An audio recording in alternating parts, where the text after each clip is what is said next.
नमस्कार. फलज्योतिष अभ्यास मंडळ पुणे यांच्या ज्योतिष कट्टा या कार्यक्रमामध्ये तुमचं सर्वांचं स्वागत. हस्त सामुद्रिक या शास्त्रामध्ये दर्शनशास्त्राच्या आधाराने काही मुद्दे मांडता येतात आणि त्याचा सूक्ष्माती सूक्ष्म अभ्यास केल्याने आपल्याला अनेक गोष्टींचे उपाय सापडतात. तर याच विषयामध्ये रेकी या एनर्जी च्या ट्रीटमेंटचा उपयोग जर केला असता आपले आयुष्य मनशांती मिळण्याकरता आपण खूप उत्तम पद्धतीने विनियोगात आणू शकतो. आपल्या आयुष्यामध्ये जे काही मानसिक ताणतणाव असतात आणि आपल्या आयुष्यामध्ये घडणाऱ्या इतर काही मनावरती आघात करणाऱ्या ज्या गोष्टी असतात तर त्याचा पडसाद सगळा आपल्या हाताच्या तळव्यावरती पडत असतो. तर आपण पाहूया आज हस्त सूक्ष्म रेषा रेकी ही नैसर्गिक बदलात्मक कशी आहे आणि त्याचबरोबरीचे परस्परावरती असलेले संबंध, त्याचबरोबरीने या सर्व मनोमय कोशावरती पडणारा त्याचा परिणाम. हस्त सूक्ष्म रेषा याचा अभ्यास करताना प्रथमतः आपण हस्ताचे दर्शनशास्त्र म्हणजेच हाताचा आकार कसा दिसतो, त्या बोटांचा आकार कसा दिसतो, त्यावरती उंचवट्याचे कसे परिणाम दिसतात. काही उंचवटे आपल्याला उघड उघड समोर दिसतात, काही खळग्यांच्या पद्धतीने दिसतात. याचे अध्ययन हे दर्शनशास्त्राच्या अंतर्गत येते. यामध्ये सूक्ष्म रेषा, आता सूक्ष्म रेषा म्हणजे जेव्हा फॉर एक्झाम्पल आपण हाताला निळी शाई किंवा लाल शाईने आच्छादन केले, त्याचे इम्प्रेशन्स कागदावरती पडतात, तेव्हा आपल्याला बारीक नक्षीदार रेषा या हातावरती आलेल्या दिसतात. तर या हातावरच्या नक्षीदार रेषा एकदम सूक्ष्म आणि बारीक अशा बनलेल्या आहेत. तर त्या काय बोलतात, त्या काय सांगतात आपल्याला, हे आपण या सदरामध्ये बघणार आहोत. तर बाळ या विषयाने आपण सुरुवात करूया. मुलाचा जन्म किंवा बाळाचा जन्म जेव्हा होतो तेव्हा आईच्या उदरामध्ये जेव्हा ते बाळ तयार होत असतं तेव्हा हाताची मूठ असते, गर्भाशयामध्ये हाताची मूठ असते आणि त्यावेळेला जे जे स्पंदन ते बाळ ग्रहण करीत असतं तर त्या स्पंदनांनी युक्त असा तो देह तयार होतो. तो देह तयार होताना त्या देहामध्ये मनोमय कोशाचे पण पडसाद उमटतात. त्या पडसादाचे परिणाम हे आपल्याला हातावरच्या सूक्ष्म रेषांमधून दिसतात. पण आजवर मी अनेक ग्रंथांमधून शोधण्याचा प्रयत्न केला, अनेक जुन्या ग्रंथांचा शोध घेतला की या सूक्ष्म रेषा काय बोलत असतील. या सूक्ष्म रेषा आपल्याला नक्कीच काहीतरी सांगण्याचा प्रयत्न करत असतील किंवा आपल्या आयुष्याला वळण देण्याचा पण प्रयत्न करत असतील कदाचित. तर त्यामागे संशोधन करता करता करता मला असं लक्षात आलं की त्या बाळाचा जो देह तयार होत असतो गर्भाशयामध्ये, तर तो गर्भाशयामध्ये होणारा देह हा आईच्या स्पंदनांनी युक्त असा असतो. बरं, हे 9 महिने हे बाळ हे स्पंदन घेत असतो आणि त्याने हे आई वडील सिलेक्ट केलेले असतात, यामध्ये काही शंका नाही. कारण हे आपल्याला सर्वांना मान्य, अनेक जणांना मान्यही होणार नाही कदाचित, परंतु यामध्ये काही पडसाद असे उमटतात की उपजतच ज्ञान घेऊन ते बाळ जन्माला येतं. म्हणजे काय की उद्दिष्ट घेऊन प्रत्येक व्यक्ती जन्माला येतो आणि त्याचे जे मनपटलावरती पडलेले पडसाद आहेत ते या आपल्या हातावरती आपल्याला दिसून येतात. आपण ते कसे बघावे याचा थोडासा विचार करूया. तर हे बाळाचं देह तयार झाला, गर्भाशयामध्ये त्याने सगळे स्पंदन स्वतःमध्ये ग्रहण केले. आईच्या स्पंदनांशी संबंधित असलेलेच ते सूक्ष्म रेषांचे जे नक्षीदार चिन्ह तयार झाले किंवा नक्षी जी तयार झाली हातावरती, ती तो पहिले 6 महिन्याचा होईपर्यंत, जन्म झाल्यावर 6 ते 8 महिन्याचे होईपर्यंत त्या रेषा तशाच शिल्लक राहतात. त्यामध्ये त्याचे मेरुदंडावरती पूर्वजन्मीचे पडसाद जे असतात, ते देखील त्याच्यावरती उमटलेले असतात. तो स्वतःचा काहीतरी घेऊन आलेला असतो आणि मदत म्हणून आईची स्पंदने तो त्याने ग्रहण केलेली असतात. बरं 6-8 महिन्याचे बाळ झाल्यानंतर पुढे पुढे जशी या सृष्टीमध्ये त्याला अनुभव येतात, ती स्पंदने त्याच्या हातावरती येतात. बरं आता ही तुम्ही म्हणाल की ही स्पंदने हातावरती डायरेक्ट कशी येतील? कसं आहे, आपल्याला सप्तचक्रांचा अभ्यास हा रेकीच्या माध्यमाने समजतो. रेकीच्या माध्यमाने तो बदलता पण येतो. परिवर्तनशील ही चेतना आहे. यामध्ये सर्वांचं एकमत आहे. सर्व तत्वज्ञानांचं एकमत आहे, की एनर्जी ही सतत बदलणारी आहे, सतत नित्य नवीन निर्मिती करणारी आहे आणि एका स्थितीमधून दुसऱ्या स्थितीमध्ये परावर्तित आणि परिवर्तित होणारी आहे. तर हे असं बघत असताना आपल्याला असं लक्षात येतं, की मनुष्य देहामध्ये सप्तचक्रांचं मर्मस्थान दिसतं. तर ते मर्मस्थान वेगवेगळ्या प्रकारे दिसतं आणि सप्तचक्रांचं हे फक्त चैतन्याची ग्रहण शक्तीचे स्थान असे म्हणता येतं. तर सहस्रार चक्रावरून जी एनर्जी रोज आपण ग्रहण करतो सूर्योदयाच्या वेळेला, तर तीच एनर्जी ते बाळ ग्रहण करतंय. आपल्या उदाहरणामध्ये एक बाळ आहे. ते 6 महिन्याचं होईपर्यंत त्याने स्पंदने ग्रहण केलेली आहे. आणि ती स्पंदने ग्रहण करत असताना त्याला जी इम्प्रेशन मिळतात त्याप्रमाणे तो हसतो किंवा ती हसते किंवा रडतो. या दोन्हीपैकी आपल्यामध्ये म्हटलं गेलं की सटवाई काहीतरी भविष्य लिहिती आहे वगैरे वगैरे. हे पूर्वजांचं म्हणणं. आजच्या ह्याच्यामध्ये आपल्याला असं लक्षात येतं की ही बाळं अनेक स्पंदने ग्रहण करण्याची क्षमता ठेवतात. म्हणून आजकालची पिढी ही अत्यंत ऍक्टिव्ह पण झालेली दिसते. तर हे होत असताना प्रत्येकाच्या सहस्रार चक्रावर ती एनर्जी ग्रहण केली जाते. त्याचप्रमाणे मेंदूच्या प्रत्येक भागामध्ये ती प्रसारित होते. प्रसारित झाल्यानंतर त्यामध्ये एक प्रकारचा द्रव पदार्थ तयार होतो, जे की आपल्याला त्वचेच्या माध्यमाने स्पंदने जर ग्रहण केली असता रोमांच येणे, शहारे येणे, थरथरणे अशा प्रकारची चिन्ह स्पष्ट पद्धतीने प्रकट होतात.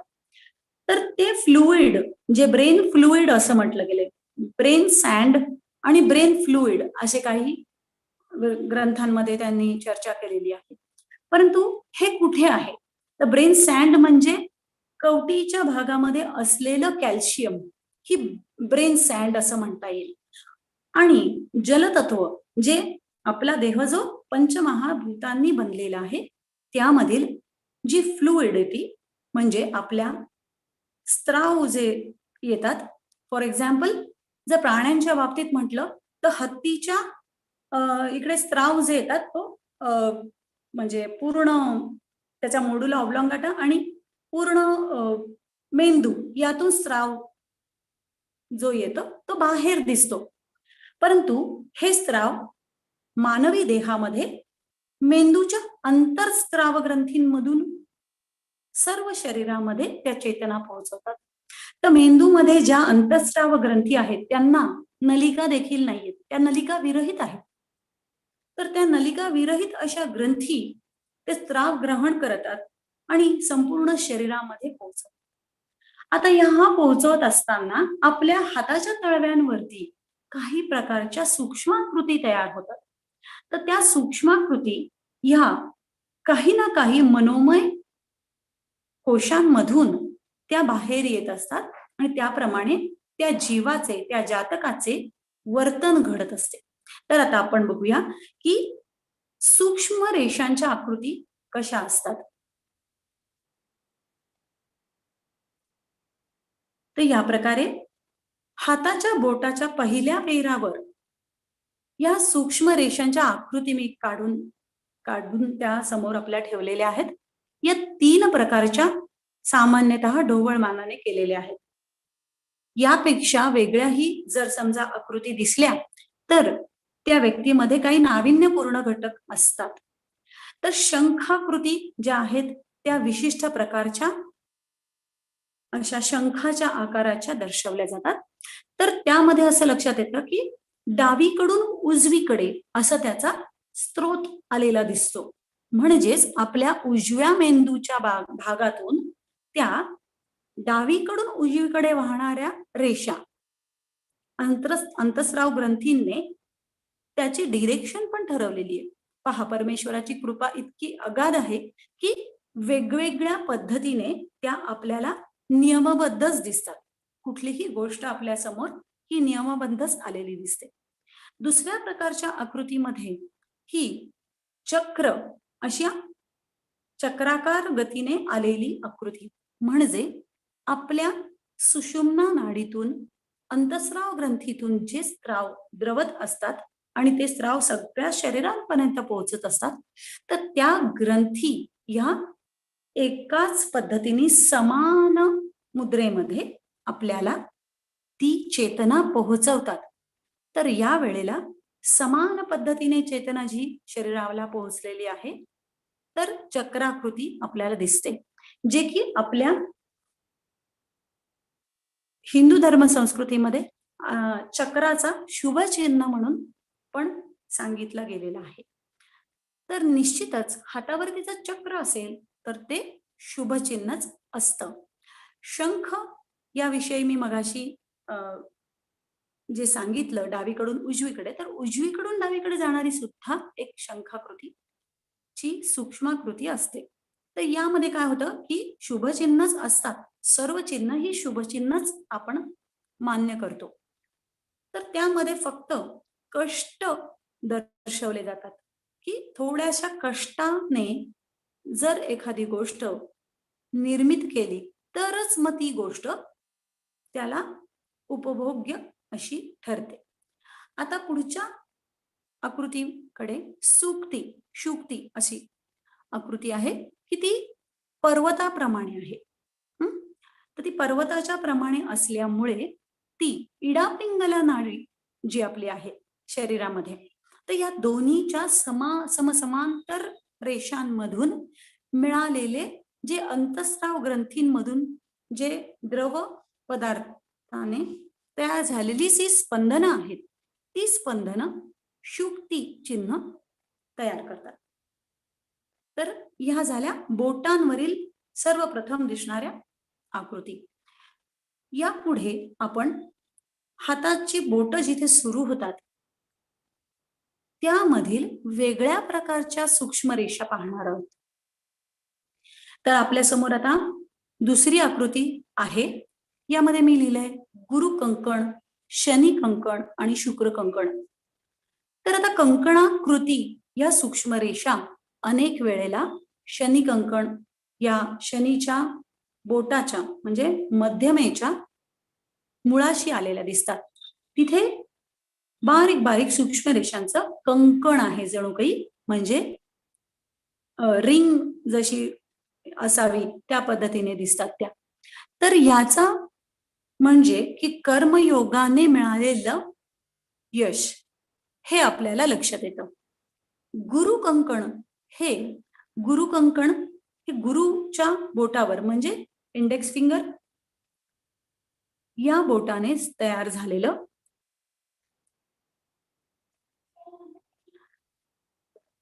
गुरु कंकण हे या सूक्ष्माकृतींमधून जे दिसतं ती गुरुची परंपरा लाभणे किंवा गुरुच्या छायेमध्ये आपले कर्म घडून येणे अशा प्रकारचे दिसतात.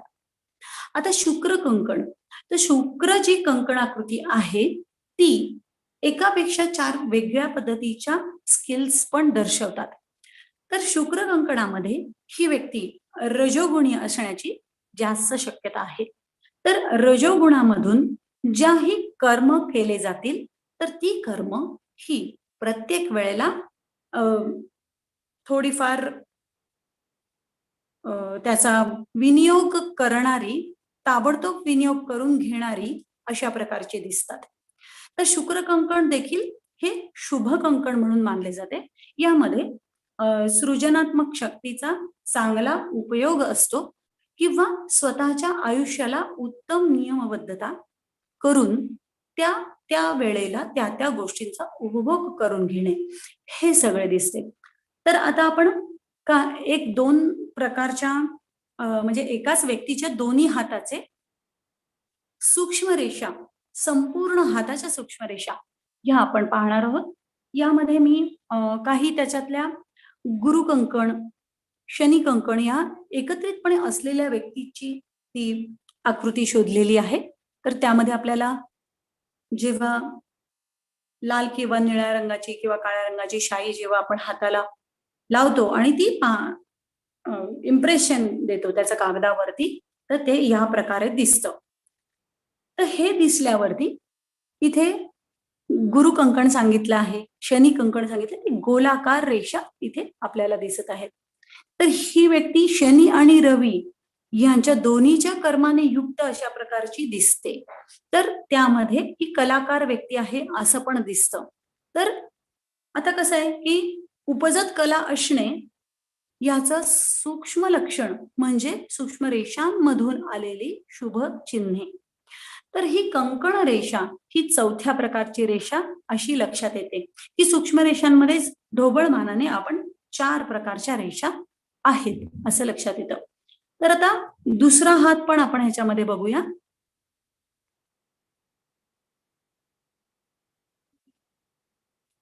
हा झाला डावा हात. यामध्ये देखील तोच प्रभाव दिसतो. शनी आणि रवीचा प्रभाव इथे मी दाखवला आहे त्याच ठिकाणी. उजवा आणि डावा हात दोन्ही एकाच वेळेला बघावा, कारण त्याचे साम्य उजव्या आणि डाव्या बाजूला जे आहे ते उपकृत होण्याचे कर्म, त्यानंतर बाकीचे जे आहे ते कर्मयोग असं लक्षात येतं.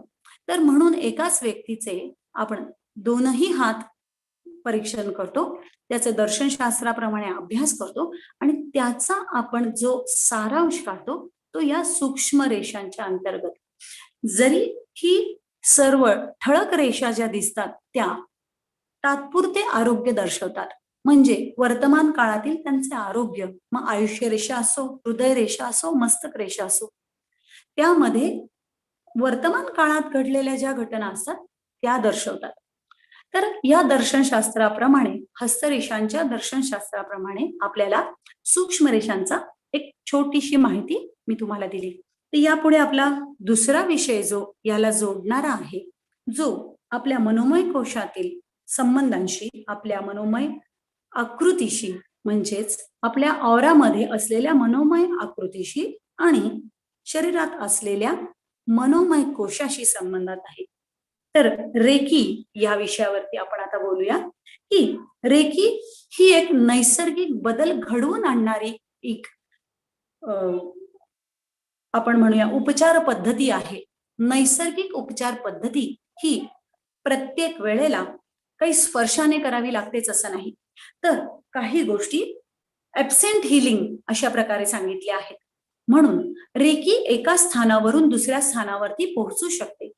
जसं मी चैतन्याच्या बाबतीत म्हटलं की एका स्थितीमधून दुसऱ्या स्थितीमध्ये परिवर्तित, परावर्तित आणि प्रसरित अशा तीनही स्रोतांमधून ऊर्जा शक्ती ही कार्य करत असते. त्याला चेतना शक्ती असेही म्हणतात. चेता शक्ती, कोणी जुन्या ग्रंथांमध्ये त्याचं चिती शक्ती असं त्याचं वर्णनही केलं आहे. तर हीच शक्ती जपान मधल्या डॉक्टर मिका युसुई हे सर्वांचे रेकी गुरु, तर यांचं नाव मी घेऊन या रेकीच्या विश्लेषणाला सुरुवात करते. तर डॉक्टर मिका युसुई हे भारतामध्ये, मी स्वतः MBBS होते त्या काळचे, आणि भारतामध्ये येऊन त्यांनी अनेक धर्मग्रंथांचा, ऋषी परंपरेचा अभ्यास केलेला आढळतो. यामध्ये वसिष्ठ ऋषींचा त्यांनी अभ्यास केलेला दिसतो, भृगु ऋषींचा अभ्यास केलेला दिसतो. तर भृगु ऋषींना संपूर्ण शरीरशास्त्राचं ज्ञान आहे हे तर आपल्या सर्वांना माहीतच आहे. अनेक ग्रंथांमधून त्यांना लक्षात आलं, की आज जे क्षकिरण चिकित्सा किंवा रेडिओलॉजी सेक्शन आपण जो बघतो, की सोनोग्राफी काढून आणि एक्स-रे काढून आपण आपलं शरीर आतमध्ये काही चूक झाली आहे का, बदल झालाय का, त्याच्यावरती उपचार करायचे आहेत का, म्हणून आपण अनेक टेस्ट करून घेतले जातात. तर तो टेस्ट करण्याचा जो पहिला भाग होता, तो भृगु ऋषींना दिसलेला होता आणि त्याचं सर्व मार्गदर्शन घेऊन हे डॉक्टर मिकाईल सुई हे जपानमध्ये गेले परत त्यांच्या मायभूमीला आणि त्यांच्या मायभूमीमधल्या ज्या कांजीज आहेत त्या त्यांनी एका पर्वतावर बसून त्याचं स्मरण केलं, चिंतन केलं आणि घेतलेल्या अभ्यासाचं अध्ययन केलं. त्यामध्ये त्यांना काही चिन्ह दिसली, की जी मनुष्याकृती होती, एक मनुष्याचा चेहरा होता आणि एक डिव्हाइन एनर्जी, अशी 4 प्रकारची चिन्हे त्यांना दिसली. तर ही चिन्हे आपल्या हाताच्या सूक्ष्माकृतीच्या अगदी परस्पर संबंधित अशी दिसतात. तर रेकीचं प्रशिक्षण झाल्यानंतर मला आणखीन कुतूहल वाटायला लागलं, की ह्या दोनही अभ्यासांचा एकत्रित मेळ आपल्याला नक्कीच साधू शकतो. कारण आपलं मन कधीही बदलणं खूप अवघड असतं. स्वभावाला औषध नाही, असं त्याच्यामध्ये आपल्या बऱ्याच जणांनी बोललं गेलेलं आहे. तर स्वभावाला औषध आहे, पण एक नियमबद्ध परंपरेतून तुम्ही नैसर्गिक उपचार जर करून घेतले, तर ते स्वभावाला औषध नक्की आहे. आपला स्वभाव नक्की बदलू शकतो. तर ह्याचा मनोमय कोशावरती कसा पडसाद पडावा? तर हे 4 सिम्बॉल जे डॉक्टर मिका युसुईंना दिसले, ते मिका युसुईंचे 4ही सिम्बॉल आज गुरु शिष्य परंपरेच्या नुसार त्यांनी आम्हापर्यंत आणलेले आहेत. तर डॉक्टर पावला हेरॉन म्हणून या ज्या होत्या, त्या इंडियामध्ये पहिल्यांदा मिसेस टकाटा ह्या अमेरिकन लेडी बरोबर आल्या होत्या आणि त्यांनी ही परंपरा भारतामध्ये सुरू केली. तर यामध्ये आचार्य रजनीशजी, बरेच मोठे मोठे जे संत विभूती होते त्या काळचे, रजनीशजींच्या समकालामधले हे डॉक्टर मिकाईल सुई. म्हणून आपल्याला ही परंपरा आज अशा पद्धतीने लाभली. तर मी असं म्हणेन, की याचा वापर आपण आपल्यासाठी, वापर म्हणण्यापेक्षा योग्य तो विनियोग हा आपल्यासाठी, आपल्या उपकृत आयुष्यासाठी करण्याची अत्यंत गरज आहे. तर मी याच्यामध्ये असं म्हणेन, की मनोमय कोशातील जो संबंध हा या 4 सिम्बॉल्सचा आहे. तर त्या सिम्बॉल्सचा हातावरती परिणाम होतो आणि ती एनर्जी ही मेरुदंडापर्यंत, म्हणजे सहस्रार चक्रापासूनचे मूलाधार चक्रापर्यंत आणि मूलाधार चक्रापासून ते सहस्रार चक्रापर्यंत अशी वेगळ्या पद्धतीने, म्हणजे हॉरिझॉन्टली व्हर्टिकल असं मी त्याला नाव दिलंय. हॉरिझॉन्टली व्हर्टिकल म्हणजेच दश दिशांनी युक्त अशी ही कुंडलिनी शक्ती जी पृथ्वीची आहे, ती पृथ्वीची एनर्जी ही आपल्या शरीरामध्ये अस्तित्वात आहे. प्रत्येकाचं अस्तित्व ती दाखवते.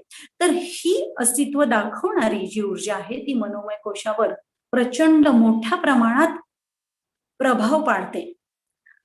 उदाहरणार्थ कसं? फॉर एक्झाम्पल आपण खगोलशास्त्रातलं एक माझं आवडतं उदाहरण घेऊया. ग्रह मालिका, सूर्य ग्रह मालिका ही समोर आणा आणि पृथ्वी ही स्वतःभोवती फिरते आणि सूर्याभोवती फिरते. त्याचा काळ 24 तास हा आहे एका प्रदक्षिणेचा आणि त्याचा स्पीड हा 1600 मीटर असा एका तासामध्ये 1600 मीटर इतकी ती जोराने फिरते. बरं, एवढी ताकद असून आपण ग्रॅव्हिटेशन फोर्स मुळे तिच्या जमिनीवरती पाय देऊन उभे राहतोय आणि स्थिर आयुष्य जगतोय. ही किती अजब कल्पना आहे. आपल्याला कधीही असं वाटत नाही की आपण गोल गोल फिरतोय, कारण की तिचा आकार प्रचंड आहे आणि प्रचंड आकाराने ती प्रचंड वेगाने 24 तासामध्ये एक परिक्रमा कंप्लीट करते. तर ही जी मॅग्नेटिक फोर्स तयार करण्याची, म्हणजे मॅग्नेटिक फोर्स हा ग्रॅव्हिटेशन एनर्जी हा तिचा श्वास आहे. जसं की आपला वायू मार्गाने श्वास आपल्याकडे येतो. दोन्ही नासिका रंध्रातून आपण श्वास घेतो आणि श्वास सोडतो. अनेक शरीराच्या बाकीच्या रंध्रांमधून, पंचकर्मेंद्रियांमधून आपण श्वास घेतो आणि सोडत असतो. तसंच ही पृथ्वीची शक्ती ही ग्रॅव्हिटेशन फोर्स स्वतःमध्ये निर्माण करून नवही ग्रहांमध्ये ती देते आणि त्या त्या ग्रहाच्या कक्षेमध्ये रोज येते. म्हणजेच नवग्रहांची निर्मिती म्हणजे नवग्रहांची माता ही पृथ्वी आहे आणि त्यांना चैतन्य देणारा हा सूर्य आहे. तर ही कल्पना नक्की तुम्ही विचार करा. तर ती पृथ्वी ही जगन्माता पार्वती असं म्हटलं आणि तो सूर्य हा शिव असं म्हटलं. तर आपल्याला ही संकल्पना आपल्या जीवाशिवाशी असलेली दिसते. प्रत्येक आचार्य विनोबा भावेंनी पण हे सांगितलं की आपल्या प्रत्येकाच्या शरीरामध्ये जीव आणि शिव आणि शक्ती हे एकत्रितपणे असतात. शिव आणि शक्ती हे आज्ञा चक्रावरती असतात आणि जीव आणि शिव हे मूलाधार चक्रावरती असतात. जीव आणि शिव हा गणेशाच्या अधिपत्याखाली येणारा भाग आणि शिवशक्ती ही कर्मयोग करून देणारा भाग. तर ह्याची जर आपण मनोमय कोशाला योग्य पद्धतीने अलाइनमेंट दिली, म्हणजे आपल्या दोन्ही शरीराच्या मध्य भागावरून जी रेषा जाते मूलाधार चक्रापासून ते सहस्रार चक्रापर्यंत, म्हणजे या फोरहेड पासून आपण मधली रेषा जर काढली तर तिथे मध्यभागी हृदय चक्राच्या जवळ मनोमय कोश आहे. तर तो मनोमय कोश हा बऱ्याचदा कॉलर बोन्सच्या इथे जात असतो आणि बऱ्याचदा स्टर्नम बोनच्या इथे जात असतो, म्हणजे हृदयाच्या मध्यभागी. तर तिथे तो मनोमय कोश जो आहे तो आपण त्रिबंध लावून हा 3-3 मिनिटं, 1.5 मिनिटं किंवा अर्धा मिनिटं, मी म्हणते प्रत्येकाच्या क्षमतेनुसार त्रिबंध लावून, म्हणजे जालंधर बंध, उड्डियान बंध आणि मूलबंध असा 1.5 मिनिटाचा प्रवास जर आपण रोज केला तर मनोमय कोश आपल्या कंट्रोलमध्ये नक्की येतो आणि आपल्याला संपूर्ण एनर्जी देतो. बरं, आता ही रेकीची शक्ती ही त्रिबंधांमधून पण मिळते आणि नैसर्गिक बदल त्याच्यामध्ये या सिम्बॉल मधून मिळतात. 4 प्रकारचे सिम्बॉल आहेत. ते सिम्बॉल जेव्हा आपण हातावरती काढतो आणि रेकी मास्टर हा हातांच्या बोटांनीच समोरच्या व्यक्तीला किंवा पेशंटला रेकी देण्याचं काम करतो. कारण चक्र ही संकल्पना आपल्या हाताच्या मध्यभागावरती आहे आणि हाताच्या बोटांचे प्रत्येक अग्रभाग हे ऊर्जा शक्ती ग्रहण करण्याचे आणि देण्याचे देखील आहेत. परंतु ती जर ऊर्जा हाताच्या मध्यभागातून दिली गेली तर उत्तम पद्धतीने त्या व्यक्तीची अलाइनमेंट करता येते. तर ही अलाइनमेंट करत करत आपला स्वभाव निश्चितपणे अप्रोप्रिएटनेस कडे जातो, इंटिग्रिटी कडे जातो. म्हणजेच आपल्याला जसं आयुष्य जगायचं आहे तसं आपण नक्की जगू शकतो आणि अर्पण भावाने आपण कर्मयोगाने पुढे जाऊ शकतो. तर याला नक्कीच काही नियम आहेत. बरं, तर मनोमय कोशांचं आणि सूक्ष्म हस्तरेषाचा रेकीचा जो संबंध आपण सांगितलेला आहे तो यामध्ये सारांश रूपाने याचे परिवर्तन सूत्र मी तुम्हाला आज सांगू इच्छिते की परिवर्तन सूत्र हे एकतर आपल्या संस्कृतीला, ज्या घरामध्ये आपल्या ज्या संस्कृतीमध्ये आपला जन्म झाला आहे त्या त्या संस्कृतीला अनुसरून हा आपण नियमबद्ध वाटचाल करत कर्मयोग साधला आणि या सूर्याच्या ऊर्जा शक्तीला आपण ग्रहण केलं आणि रेकीच्या माध्यमाने आपण जर पुढे जात राहिलो तर निश्चितच मनोमय कोशावरती या सूक्ष्म रेषा हे आपण बदलू शकू, एवढं आपल्यामध्ये सामर्थ्य निर्माण होईल अशी मी तुम्हाला ग्वाही देते. तर आजच्या ज्योतिष कट्टा या कार्यक्रमामध्ये मला ही संधी दिली की हे सांगू शकले, आपल्याला माझे विचार देऊ शकले, याबद्दल मी फलज्योतिष अभ्यास मंडळाचं आभार मानते आणि मी या ठिकाणी हा विषय थांबवते. धन्यवाद डॉक्टर